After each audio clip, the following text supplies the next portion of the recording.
I was born and brought up in New York City.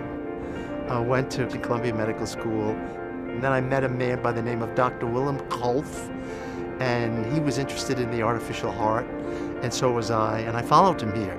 I became addicted to the atmosphere that exists here and to the physical beauty.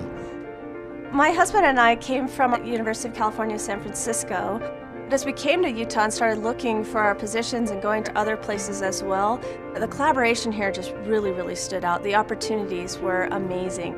My wife and I moved here from Berkeley. I knew it would be a great place to live, great place to do work. We liked the proximity to the hospital and the medical school for clinical collaborations.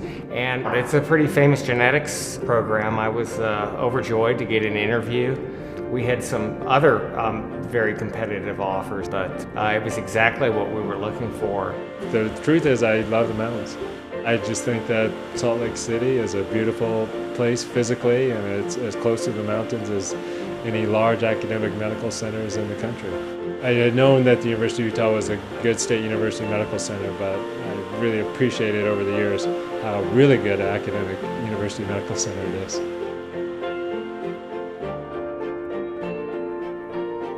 Utah is the place that collaborations can really work.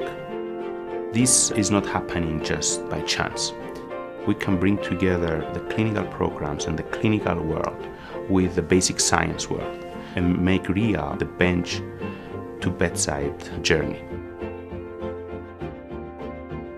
Our project is a prototype of a video game based on childhood cancer and uses avatars that are metaphors for fighting disease. What we really wanted to try to do is work on this concept of empowerment. Children, particularly those who have been in the hospital for days and weeks at a time, can become very deconditioned emotionally as well as physically.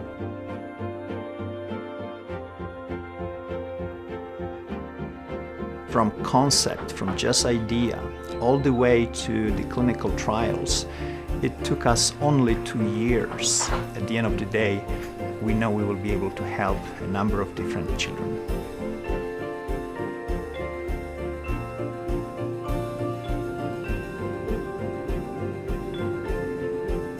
The human genome's a big place. It's about 3 billion base pairs or so. What VAST is a very fast algorithm to search through an individual or a family's genome sequences to try and discover disease-causing alleles and broken genes.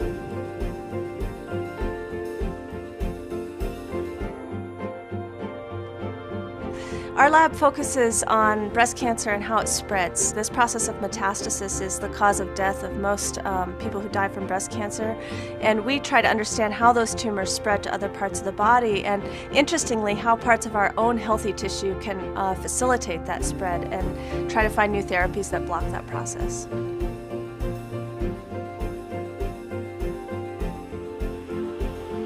Our device is basically a smart optical steerable feeding tube, sort of a poor man's endoscope to place these tubes, again, much more quickly, much more effectively, and much more safely.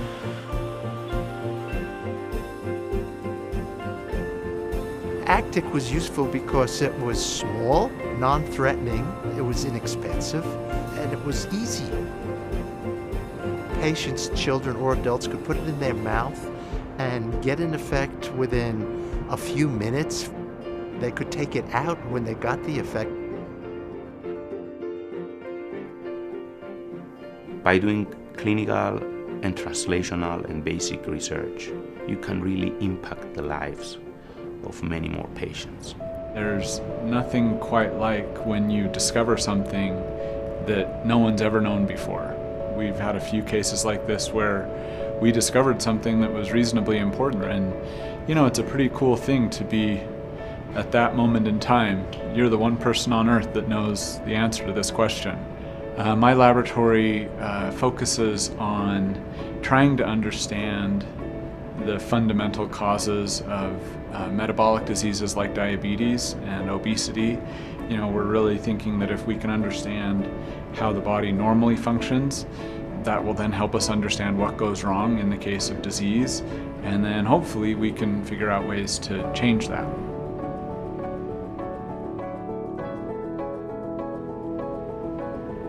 I've been involved in starting a couple of companies, and I think that what academics try and do and what people in industry try and do are related but different. And if we can figure out ways to connect what we do really well with what they do really well, then if you do it right, then everybody wins.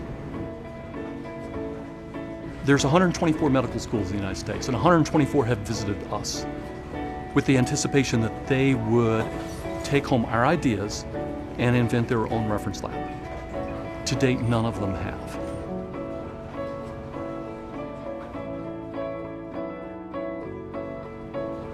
We hired business people early on that served at the executive level, so there were seats at the table that were business seats and academic seats, and that merger helped us succeed. Discoveries that occur in research labs at the U are often brought over to ARUP and implemented in the form of new tests that help patients every single day. Utah is collaborative, it's an amazing community. The possibilities feel like they're endless. It's a wonderful state to be in. You have everything. You have mountains, you have wildlife, you have culture, you have nice people. It's all here for the taking.